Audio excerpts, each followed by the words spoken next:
Dice, por cuanto todos pecaron, todos están destituidos de la gloria de Dios. Si los niños nacen en pecado, el texto debería decir, por cuanto todos nacieron, todos están destituidos de la gloria de Dios, si los niños nacen en pecado. Pero en ninguna parte Pablo está enseñando eso, porque los niños no son culpados por el pecado de Adán, sino que Pablo acusa a la humanidad por cometer pecados, sus propios pecados. Cometer pecado es muy diferente que nacer en pecado. Romanos 5, versículo 12 dice, por tanto, como el pecado entró en el mundo por un hombre y por el pecado la muerte, así la muerte pasó a todos los hombres por cuanto todos pecaron. Este es uno de los textos que usan para decir de que los niños nacen en pecado.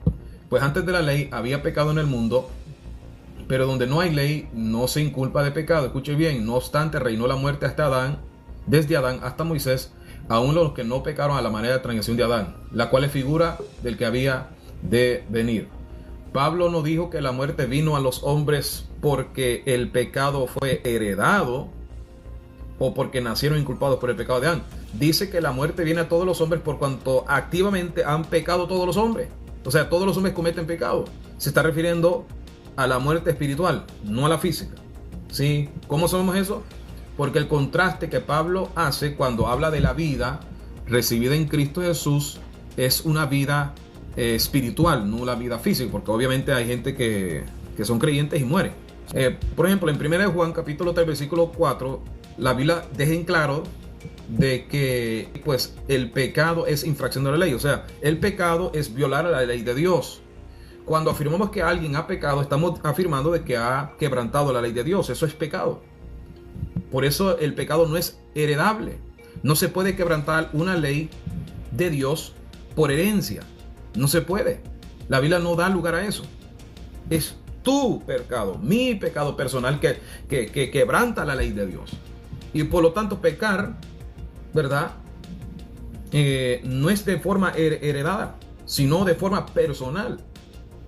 Sí, usted no puede ser culpado por un pecado de un antepasado suyo, sino de su pecado, porque usted violó la ley, yo violé la ley.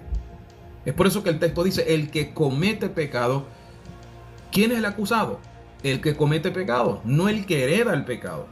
¿Quién es el culpable del pecado? El que lo comete, no aquel que hereda el pecado.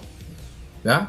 El alma que pecare morirá, dice la Biblia. No, el hijo no cargará el pecado de su padre, ni el padre cargará el pecado de su hijo. La justicia del justo recaerá sobre sí, sobre él, y la maldad del impío recaerá sobre él.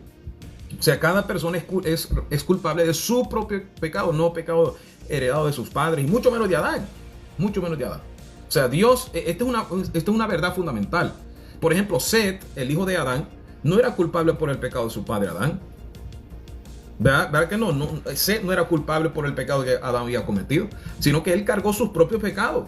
Él era responsable de su pecado, no el pecado de su padre.